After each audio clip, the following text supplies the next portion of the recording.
There was a show on at the Royal Alexander, and they weren't doing good business, so they advertised for amateurs to do the matinees so they could bring a crowd in. And they had 400 who auditioned, and they took 10 of them.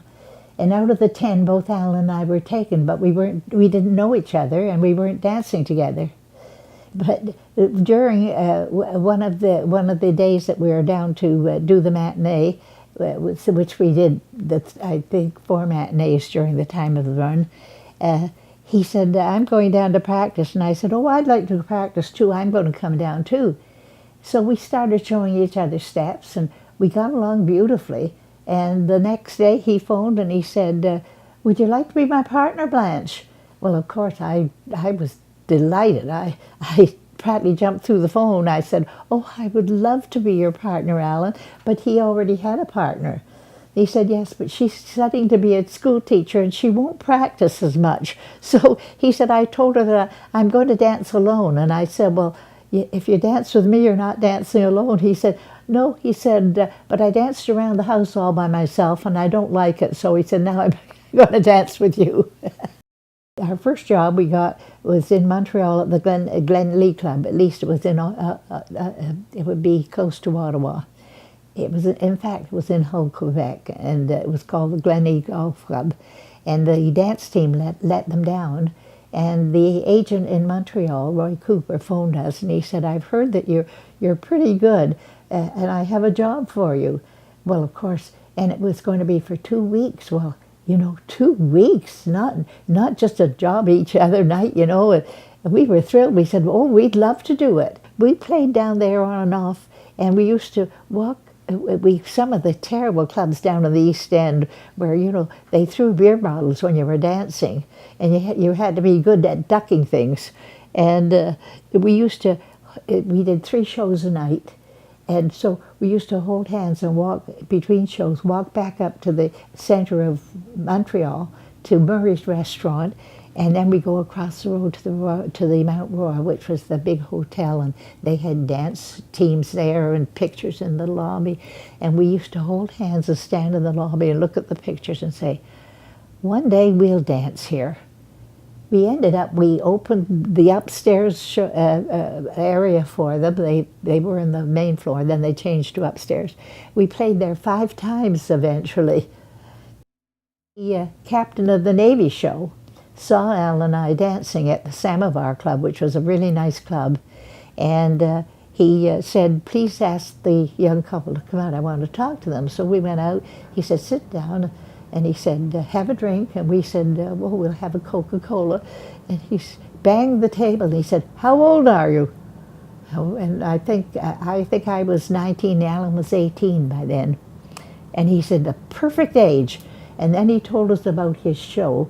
He said, I'm building this big show with 150 performers, 25-piece orchestra. We're going to play across Canada. And he said, I imagine go to Europe. He said, would you like to join my show? And we, of course, you know, at 18 and 19, we went, oh, we would love to join your show. And he said, well, there is a catch. You have to join the Navy.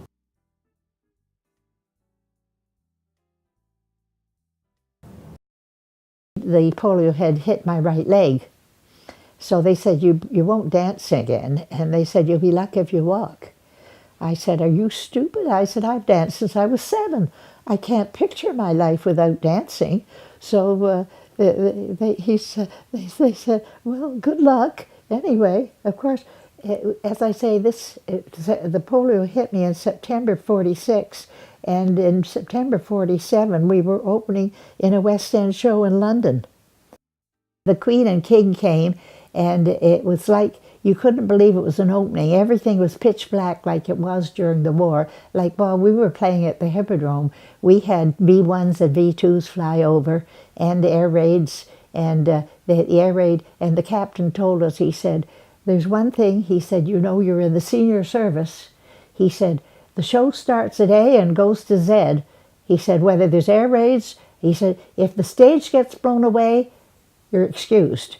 Or if the audience get blown away, you're excused. Otherwise, you do the show from A to Z. So when there used to be the air raids, a lot of the people would leave the theater. Well, of course, we kept performing. And it was so funny because a lot of the people who did stay, who were in the back, would come forward and sit in the better seats. But the rest would go to the air raid shelter. We played at the Plaza in New York, which was the place called the Cotillion Room. We played there 3 times. And we played in Washington and Chicago and Los Angeles, San Francisco, you name it. We played all the big hotels across the States. And while we were out west, I think at the Mark Hopkins in San Francisco, we got a telegram from our agent in England saying, "I've got another West End show for you. Are you interested?" And that was with Tommy Trinder, called Fun and the Fair. So, of course, we loved dancing over there. The audiences were so nice, and we really, really enjoyed it. So we said, yes. We decided that we would start a family. So by then, TV was starting in 1952, and that's when they gave us the first contract. And the contract read, when they sent it to Ottawa, that Alan and Blanche Lund will appear every second week, and Blanche will continue to choreograph with her husband if she's not well. So they sent a contract back to say, "Is Blanche Lund not expecting to be well?" And they sent a contract back, "Blanche Lund wants to get pregnant." They said that Ottawa had never had such a funny contract. And so so in 1952, we did the show, and I did get pregnant, and then it was in the he was born in June, and that was the year Al and I started to do the Canadian National Exhibition, which we did for 14 years. I did choreography with him for 2 years, and then by then I had the 2 children, and I said, "No, I don't. I'd rather be home. You do the choreography. I'll come to do our own number, and I choreographed that with you." But I said, "I'm not going to. I don't want to be away from the kids, you know." So he took over, and then eventually he was the director of the shows at the exhibition. In 1964.